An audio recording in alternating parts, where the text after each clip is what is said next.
I think somebody on that side may not be muted, but it's okay. It's okay. I will mute it anyway. Yeah. So, thank you so much for joining.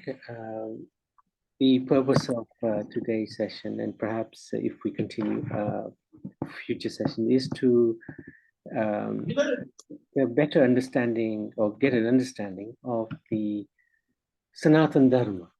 Sanatan Dharma is not Hinduism. We generally call our faith Hinduism. But actually, it is Sanatan Dharma. Sanatan Dharma is much, much wider. Are you there on the meeting? Huh? So I'm just going to mute. Yeah. And we'll talk about what encompasses Sanatan Dharma. Sanatan Dharma encompasses in a short while. But what is this Bhagavad Gita? Right? People talk about Bhagavad Gita. What exactly is it? Bhagavad Gita is a song of God. Gita means song, and Bhagavad means God. So this is a song of God. It wasn't spoken, it was sung by Krishna to Arjuna. It is a dialogue between the Lord and his devotee to assist the devotee to make difficult decisions by explaining the nature of our existence, the world we live in, and the Lord's position, as well as our position. Because one of the biggest problems we have is that we don't understand who we are in the first place. And that misconception is the very first thing that Krishna does to clear the doubts of Arjuna. And we'll see that, not in the first chapter, we'll see that in the second chapter. So today we won't even look at the Gita at all. We're just looking at what is the Gita, what is the concept of the Gita. Over the centuries, this holy book has uplifted the spiritual consciousness of countless souls. Now, if you read a normal book, it's not necessarily going to change your consciousness. But what the Bhagavad Gita does, and there are many translations of the Bhagavad Gita as well. We have to be very careful because many translations of the Bhagavad Gita have the translator's own opinions of what the Bhagavad Gita should say, not actually what the Lord says to Arjuna. So those Bhagavad Gitas may not have the same impact as the Bhagavad Gita that translates it as it is. So we'll talk about that as well in a while. It is a summary of all Vedic knowledge, which is so vast that only Krishna, Swayambhu, original personality of Godhead, could summarize all the scriptures. So this is a little idea of the scriptures within Sanatana Dharma, Vedic knowledge. There's two types of scriptures. There's a Shruti and there's a Smriti. Shruti is basically that knowledge which cannot be changed. And that includes the Vedas. This applies eternally. Upavedas, Vedangas, and within the Vedas there's four different Vedas. Within the Vedas there's four different Vedas. Rig, Yajur, Sama, and Atharva. And then there are Samhitas, Brahmanas, Aranyaks, Upanishads. This is all part of the Vedas, but extending the Vedas into different aspects of philosophy.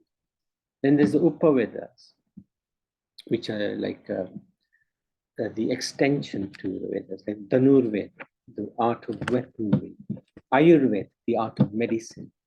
Then there's the Vedangas. Anga means a limb of Vedas. So there's many limbs of the Vedas. All of this, just this here, this section, the Shruti, amounts to something like 2 or 3 billion verses. It's very, very, very vast. In one's life, it's not possible to read so much knowledge and absorb it. And most of this knowledge, most of the Vedas has been lost anyway. And then on the other side, we have the Smriti. Smriti is which can absolute knowledge which can change over a period of time, depending on time and circumstance. And they include the Itihasas, Ramayana, Mahabharata, includes the Puranas. And there's 18 major, 18 minor Puranas. The Pancharatras, different historical stories as well. Then there's the Tantras, the rituals, Sutras. There's so many different types of scriptures. This is all part of Vedic knowledge. It's very, very, very vast. But what the Bhagavad Gita does, this is the beauty of the Gita. Within 700 verses, it summarizes all of this. Everything is summarized, and only Krishna could do that. Krishna gave us a summary of the Bhagavad Gita. And he didn't just give a lecture, it was a question and answer session. This is the power of the Gita. So, now the Vedas comes from the breathing of Vishnu, who is an expansion of the Lord. Sometimes people say it's the other way around, that Krishna is an expansion of Vishnu. But actually, the scriptures explain that Vishnu comes from Krishna. But we don't argue, it doesn't matter, it's the same person. Bhagavad Gita comes from the lips of Krishna. The first 6 chapters describe Karma Yoga, and the next 6 chapters describe Bhakti Yoga, and the final 6 chapters describe Gyan Yoga. So in the middle is Bhakti Yoga. Bhakti Yoga is very, very important. It's actually what can link us with God very quickly in this age of Kali Yuga. It's in the middle of Bhakti. It's protected by Karma and Gyan Yoga. We'll talk more about that in future sessions. So this is basically, again, the divisions of the Gita. The first 6 chapters are Karma Yoga, second 6 chapters Bhakti Yoga, and third 6 chapters are Gyan Yoga. Bhakti is Rahasya. It's actually very powerful, but it's also very secretive. It's the essence of all scriptures. Karma and Gyan Yoga are inactive without Bhakti, hence surrounded by both. Bhakti gives life to Karma and Gyan Yoga. Generally, we do not disclose anything which is secret until we become intimate. Hence, out of respect, Bhakti is placed in the middle. Most important thing is in the middle. King is traveling with his army, is always in the middle, it's protected. So that's why Bhakti is in the middle of Bhagavad Gita. Bhagavad Gita talks about 5 basic truths. Talks about God, who is God, Ishwar. Talks about who we are, Jiva. Talks about the world that we live in. It's very important to understand the world that we live in. Because if we can understand the world that we are living in, then we can understand how turbulent this world is and how to, through the Bhagavad Gita, remain fixed in our consciousness so we don't get disturbed by all the things going on around us. The 4th basic truth is Kal, time. And the final one is karma. Now, these first 4 cannot be changed. They're all eternal. God is eternal. We're eternal. Mother Nature is eternal. Sometimes it's hidden. Sometimes it's there. Time is eternal. Time waits for no man. But karma is not eternal. We can change our karma. We can change the way we behave. We can change our consciousness. We can change our desires so that they become spiritual. So this is very, very important to understand, because some people think, oh, this is our karma, we're just gonna suffer it, and that's the end of that. But no, we can actually change our karma. We can change our destiny. It isn't that our destiny is already laid out. It is if we are not going to willing to change our consciousness. Then our destiny is already predestined. Yes, we are going to, whatever's going to happen is going to happen. But we have the ability to change what can happen to us by changing our consciousness. So if we look at how those 700 verses are spoken or sung, only 574 of them spoken by Krishna, or sung by Krishna. So 82% of the Gita. 84 verses are spoken by Arjuna. 41 by Sanjay, who narrates the Bhagavad Gita, to Dhritarashtra, who only spoke one verse, the first verse. So within 574 verses, Krishna has summarized the whole of Vedic knowledge.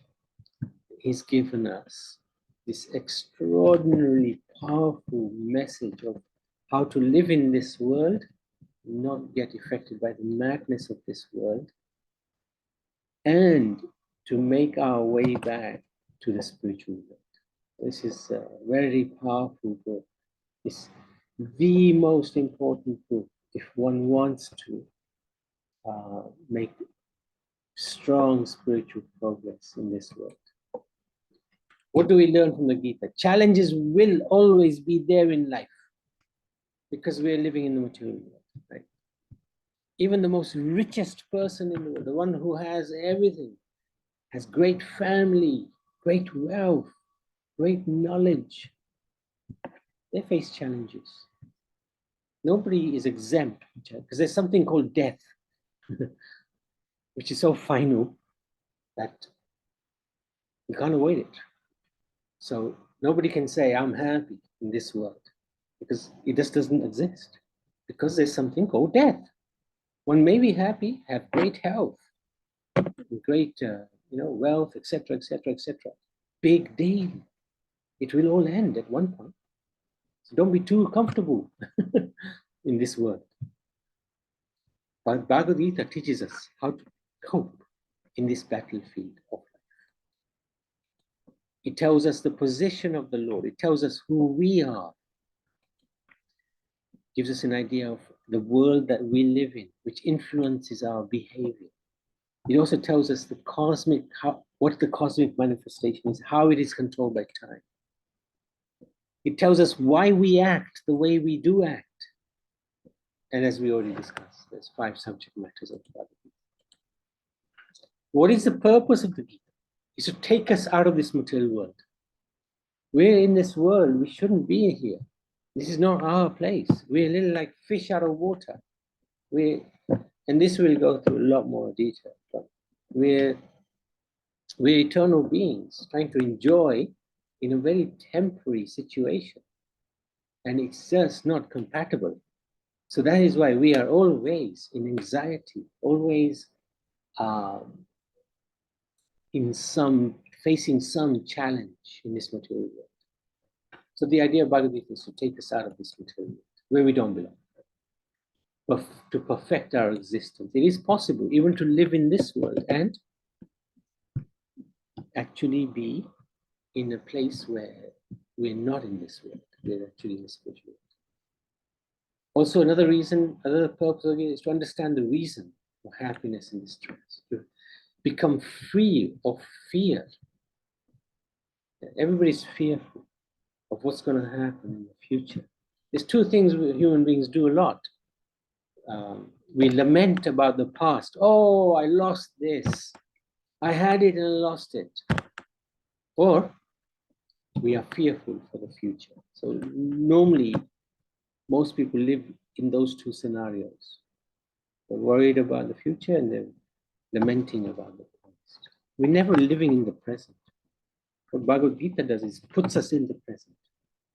And it also gives us this fearlessness. That no matter what, we know we're in the protection of the Lord. It transforms our consciousness. This is very important. If our consciousness, if we read the Gita and we still got the same attitude of greed, lust, anger, envy, all of those negative things, then what good has it done to us? No good. The Gita has to change our consciousness.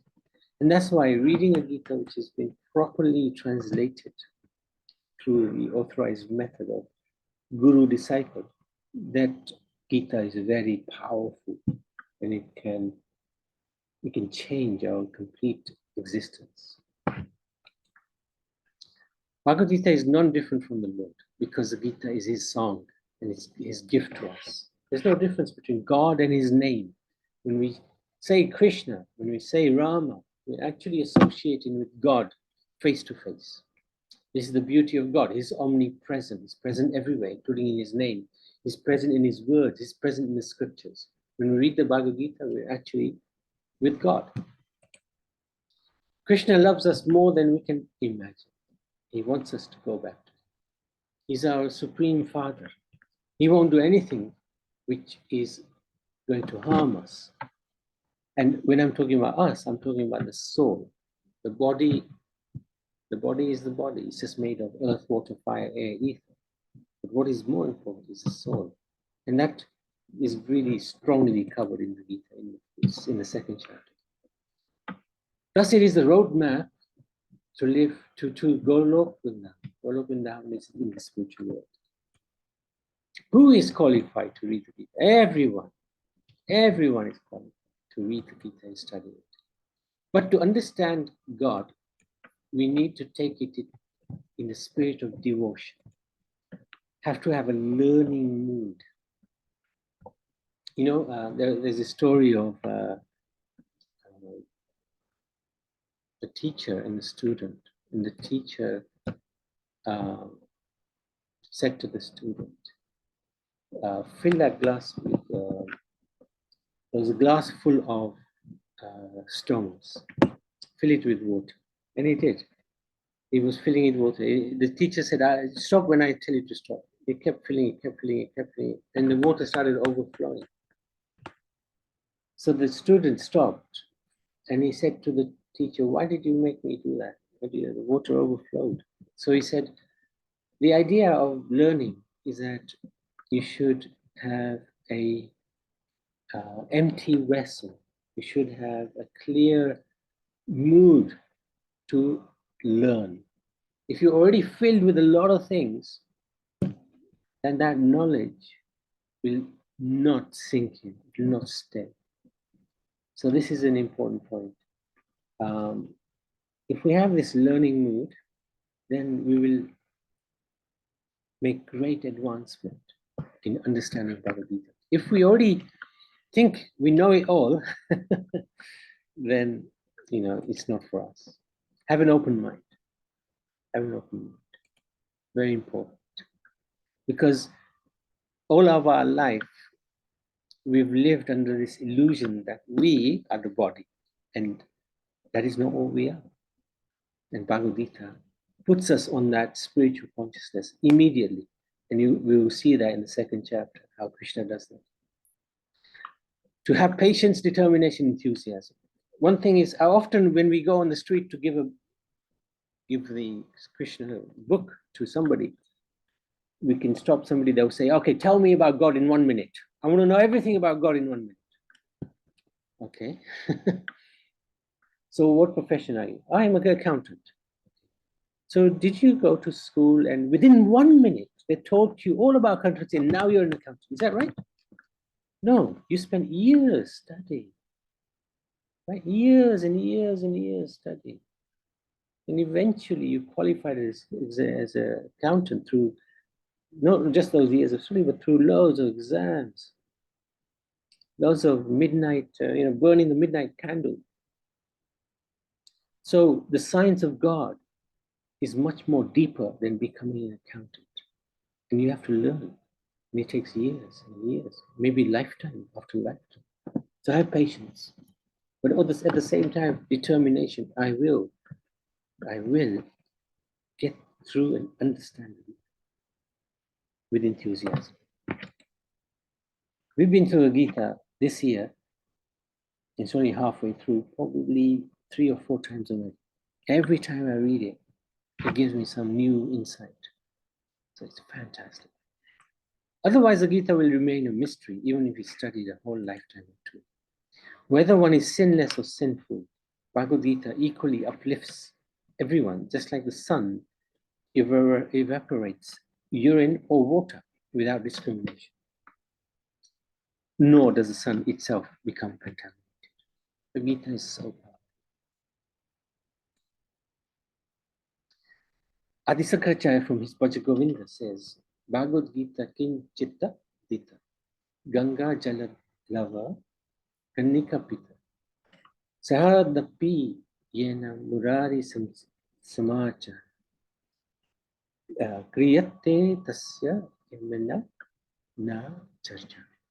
If one reads a little of the Bhagavad Gita, drinks a drop of water from the Ganga, or he worships Murari, that's Krishna, even for a small moment, he won't have any tiffs with Yamraj.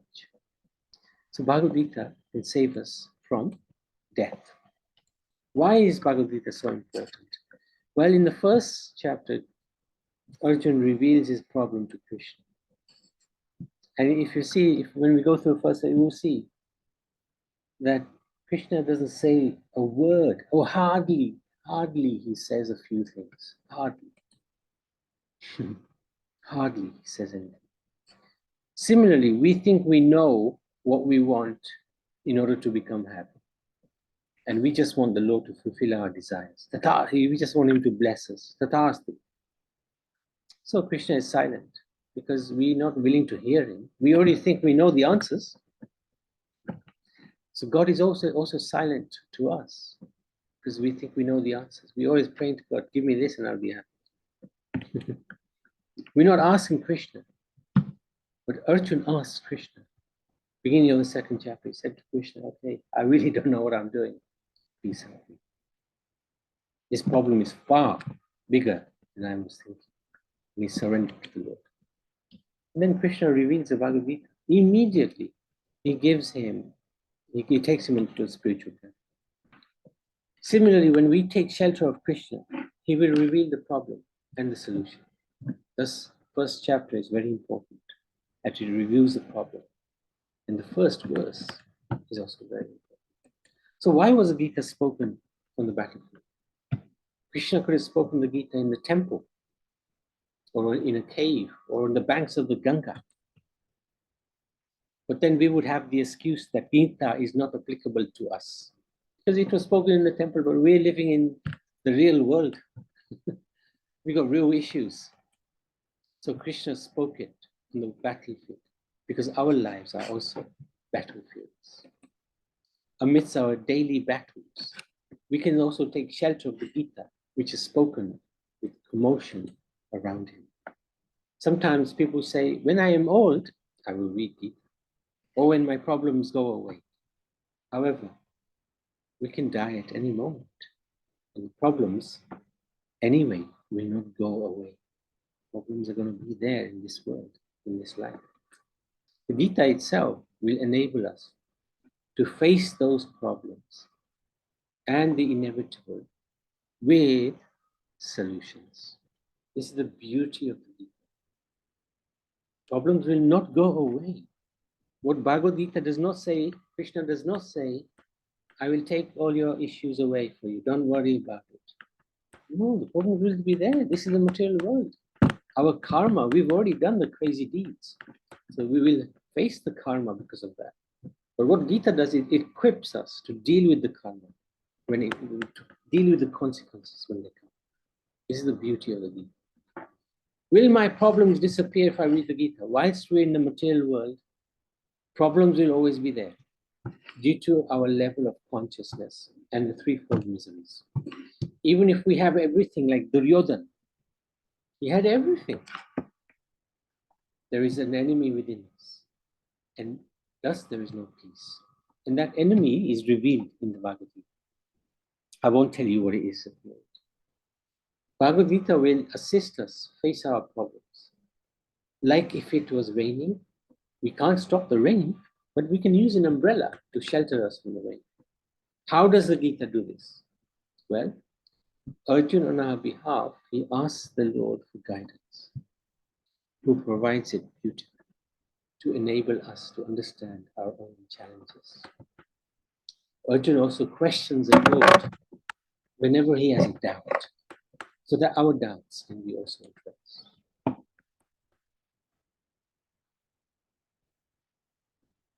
So why the Bhagavad Gita? Why Bhagavad Gita as it is? So we're going to use a specific Gita. There are many, many translations of Bhagavad Gita. Each one has the opinion of the author. Just like if you have water, water is very clear, but if you put a color in it, it becomes colored. So many Gitas may be tainted with authors' personal speculations and interpretations. But Bhagavad Gita, as it is unique because it's translated by Srila Prabhupada. Prabhupada is the guru of the Hare Krishna movement. I don't belong to the Hare Krishna movement. I used to, but I don't. But I use the Bhagavad Gita, which has been translated by Srila Prabhupada because it is a very, very good Bhagavad Gita. He's given the Sanskrit together with word by word translation, together with the translation, and then he's also given explanation. So this Bhagavad Gita is genuine, Rouge McCoy, as I say. And Prabhupada also refers to the previous acharyas, which is very important. The gurus are very important. We sometimes think, oh, we don't need a guru because we know it all. But actually, even if we know it all, we still need a guru. Krishna, who is the knower of everything, takes a guru when he comes to this world. So he's given that to us as a lesson. Gurus are very important. Thus, the Bhagavad Gita is not his opinion, but that of Krishna's, and supported by the previous gurus, which includes Lord Brahma as well, and includes Lord Chaitanya, who is none other than Krishna himself. Why should I learn the Gita? To show Krishna I am serious about wanting to understand it. If we ask someone from the Muslim religion, do you know the Quran? They will say yes. Even the little kids. You ask them, have you read the Quran? I went to school in the spring term, Muslim school, and I asked the question, who has read the Quran? Every single child put their hand up. Every single child. You ask that from a Hindu, and I can guarantee it. Hardly 1 in 10 will have heard of the Gita, let alone picked it up and read it. Guaranteed. So why don't we Hindus, Vaishnavas, know Bhagavad Gita? Why don't we know our roadmap to it? By following instructions of Bhagavad Gita, one can be freed from all anxieties. Its next life will be spiritual. By reading Gita very sincerely and by the grace of the Lord, the reactions of the past misdeeds will not act upon. One may cleanse himself daily by taking a bath with water. But if one takes a bath even once in the sacred Ganga water of Bhagavad Gita, for him the dirt of material life is altogether. There's an Indian army saying, I really like this saying, the more we sweat in peace, the less we bleed in war. When we practice bhakti, when the situation is calm, then we will be able to face and deal with the challenging situations when they come. Sometimes people think, I'm enjoying at the moment, let me enjoy. But actually, when we're enjoying, that's the time to pick up the book. Because when we sweat in peace, we bleed less in war.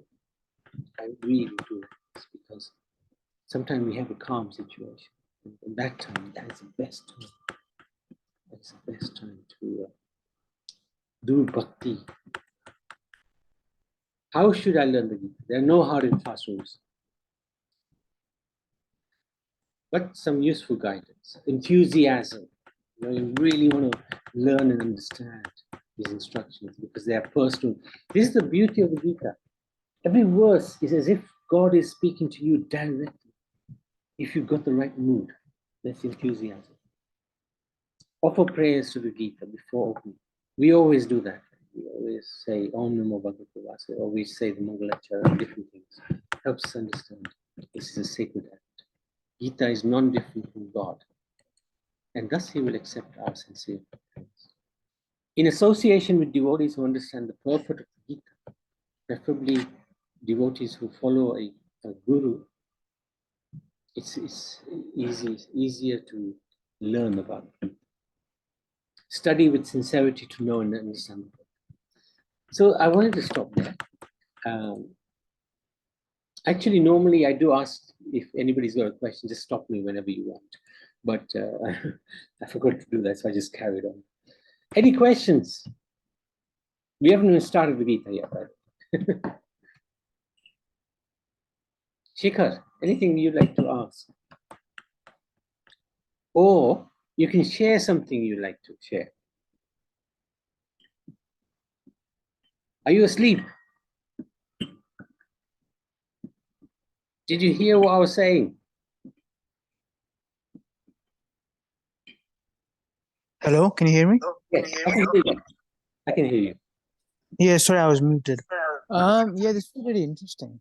Um, like I also identify with the fact that all my Muslim friends are so religious and so like astute and disciplined, and for me, like it's only after I got into some troubles that I was like, I need some spiritual help. Yeah, you're absolutely spot on. You're not alone.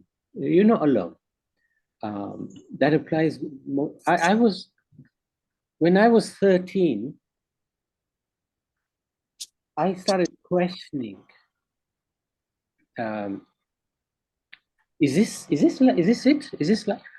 I go to school, I come home, do homework, eat, go to sleep, then I go to school next day. Same thing. School, come home, eat, do some homework, go to sleep, go to school. Is that life? So I was at the age of 13. I was saying, no. This isn't the purpose of my existence. There's more to life than this. What is there? I started questioning my father, mother. They couldn't really answer me. Questioning my teachers. What is the purpose of life? They had their ideas. And I said, no, that's not the purpose of life. It's got to be more. So then I started reading different scriptures. I was born in the Jain family. I couldn't really understand the Jain scriptures, so I didn't really dive into it. So then I started looking at different religions. Bible, I looked at the Quran, didn't really like it. I read a Gita press, Gita, couldn't really understand it. Buddhism, looked at Buddhism, that was quite interesting. But again, some of it didn't make sense. There's no God in Buddhism. Hang on a minute, how does that work? Because I knew there was a concept of God. I just wanted to understand, who is this God? Eventually somebody gave me a Bhagavad Gita as it is. It's Prabhupada's one. And I thought, I've already read it. Why are you giving me this book? And I said, is this the book that's written by those guys who, walk around in the streets chanting Hare Krishna? They wear these bed sheets, I didn't take it seriously. Then I took that book with me to university. All this time I was looking, searching. Anyway, university, it was so boring. First week, it was so boring. So I picked up the Bhagavad Gita as it is, which I took, and I started reading it. In the first page, I read it. I thought, wow, I've been looking for this for the last 5 years. And I just couldn't stop reading it. I read it all the way. I didn't attend any lectures, And then I realized this is my life. This is my life. And I was so happy because I found it. And I never stopped. And I've never got bored, not one day. I can tell you, not one single day I've been bored of following this philosophy. And it's such a divine philosophy. Yes.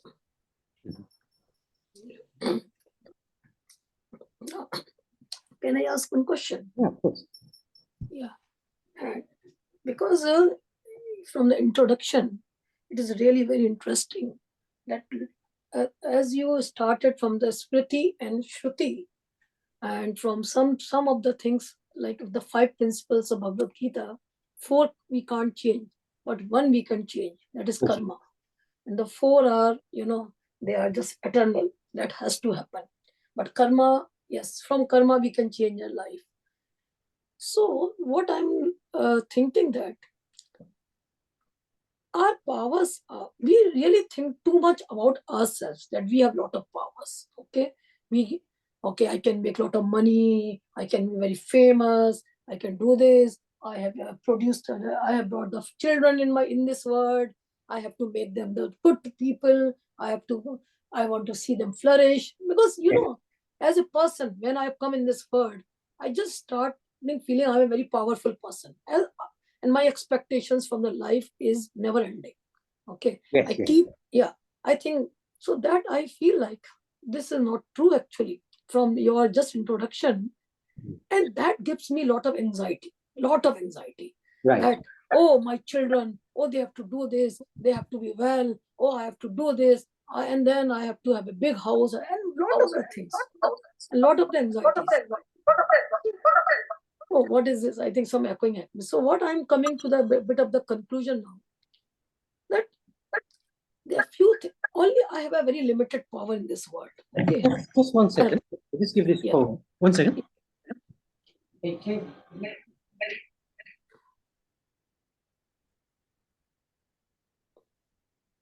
Apologies, there was a phone call from the temple. They're starting Sanskrit classes today, and somebody must have had an issue. Yes, So sorry. having said that I have limited powers, if I feel like this, then my anxieties will be less. First of all. Secondly, Right. I have to leave lot of the things that these are not in my they are not under my control. I have to Correct. leave them. I have to leave them to somebody. Like, suppose if I have any problem, I can't take the all the, I don't have the solution to solve all the problem, just leave it to the other people, like leave it to God, Lord, leave it to doctor, leave it to society. And rather than getting and more and more anxious, that will make me, that will simplify my life. That is what I want to say. Very good. I like your first point and the second point. Mm. First point that yeah, we are going to make going to make sure they're educated. That. As a parent, there are duties only. Yes, Mm. can't avoid those duties. There are duties in relation to your having a body which is that of a father or a mother, and you have children. You do have to fulfill the duties. It's not that you can, by reading the Bhagavad Gita, suddenly you can, oh, I'm going to go to the forest and leave everything behind. That's not what Bhagavad Gita says. That's not what Bhagavad Gita says. Bhagavad Gita says, while you're in this world, you have to fulfill your duty. You have to, Arjun, you have to fight. You can't go to the forest. You can if you want to, but you will be neglecting your duty. You'll be making your road to hell. Because you're going to fight anyway, because that's your nature. But what Bhagavad Gita does do is it puts that duty in a context. It puts it in context of your, or in context to God, and to context to who you really are, the soul. So, for example, as a mother, it is your duty to ensure that your children are, that your children are protected. They are, they understand the value of life. They are able to look after themselves. So you have to fulfill those duties, yes. But the most important duty of being a father or mother is to teach your children how to become liberated in this world. That is in the Bhagavad Gita, in the Bhagavatam, the Srimad Bhagavad Puran. It says there's a verse in the 5th canto. It says you have no right to be a parent or a demigod, or a king, or a Brahmin, unless you are able to liberate your dependents. So there is a duty on you, first and foremost, to teach your children about the science of God. And you are fulfilling that duty because we're having this session, right? So And the second thing you said is you are so right. We think sometimes we take all the burden of the whole world. We can't control anything. Hardly we can control our own body. Sometimes when we're not well, we can't even control our own body. And we're thinking, Now, yeah. we're thinking, I am the supreme controller here. I can control this. I can make this person happy.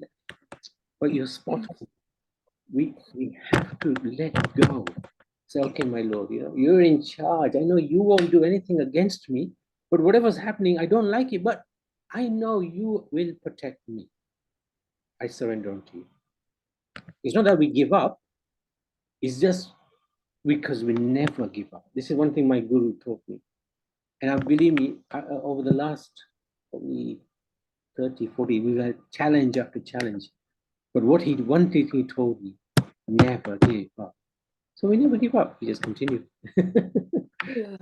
So So coming to the second point, yes, I have to fulfill my duties, but sometimes I feel I really struggle in the situations of difficulties, like what is happening in my, like, personally, what I feel like I want to see.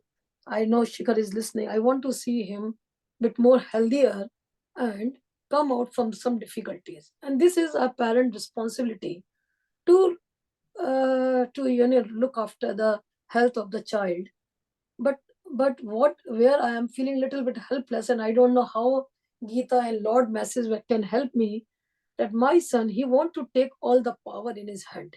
He just think like, this power is in me, that I can control everything the way I want. So I'm really struggling. My husband is struggling at how we can make him understand, no, all power is not in you. Some power has to be in somebody else, like in the doctor, in the Bhagwan, that they will help you. So you should not feel so much, and you shouldn't be so much anxious that I will control everything. So we are going through a little bit of difficulty. I don't know yeah, as a Gita will help. This Gita will definitely help make everyone, all of us, understand that we are not completely in control. And the thing is, yes, it is and of course, a mother will even more naturally feel anxious if the child is not well, or if they're thinking the child is not well. The thing is, we have to also understand that everybody has their path, everybody has their sort of things from the past that they have to deal with, the karmas that come. We have to take responsibility. We can't, something happens to us and we always pointing the finger at others, then that's almost a little bit of a cowardly way of dealing with things. If we say, okay, you know what, I'm facing this problem because I've done something wrong in the past, in the previous life maybe, and this is something that's come to, as a challenge to me, but I'm not going to back away from the challenge. What is, this is, we'll cover this next week if it's still okay. What happened with Arjun? He surrendered. He was saying to Krishna, I want to see who's in this battlefield. Take me in the middle of the chariot, in the middle. I want to see who's here. Krishna took him to his greatest challenge, right in front of Bhishma, his grandfather. And that's when Arjun shook. Oh my goodness, I have to fight my grandfather? Not only do I love him, but he's the greatest warrior. Who can defeat my grandfather? No one. Not only do I love him, but he's also undefeatable. So what did Krishna do? He didn't take Arjun, he didn't just protect Arjun, he took him to his greatest danger. So we find that sometimes. We're thinking, okay, I've taken shelter of God, he'll protect me. But he might just take us to our greatest challenge. But what he will do, he will be right there with us, side by side. He's not going to go anywhere, but he will allow us to face our challenge. So your challenge as mother is, of course, the safety, the health of your child. No doubt about it. So we face the challenge, and we do it through the Gita, through the eyes of the Gita.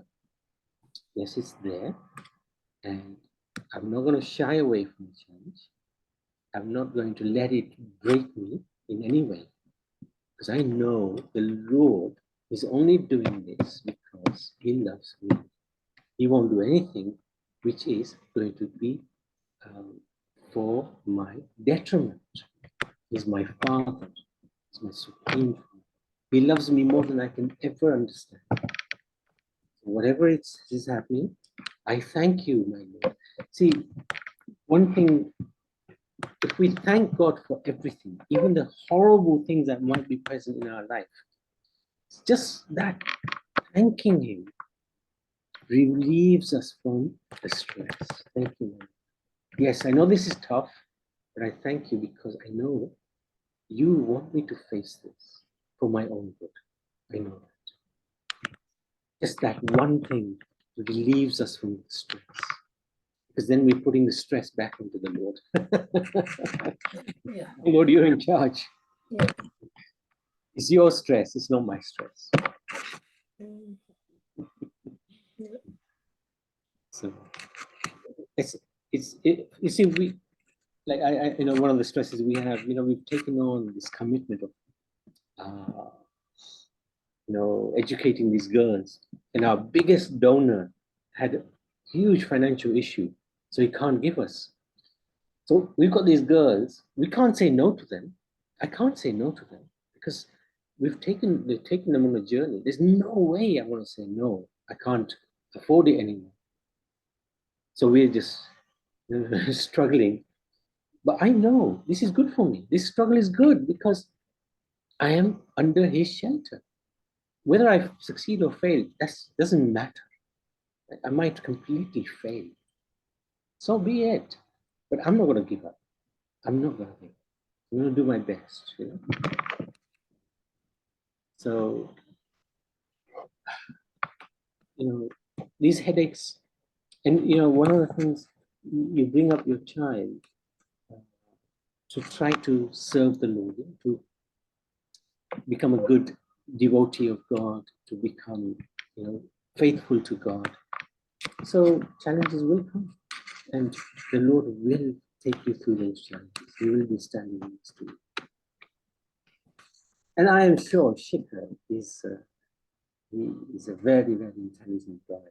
And I think when we go through the Gita, we'll see how much the Gita is so invaluable to us.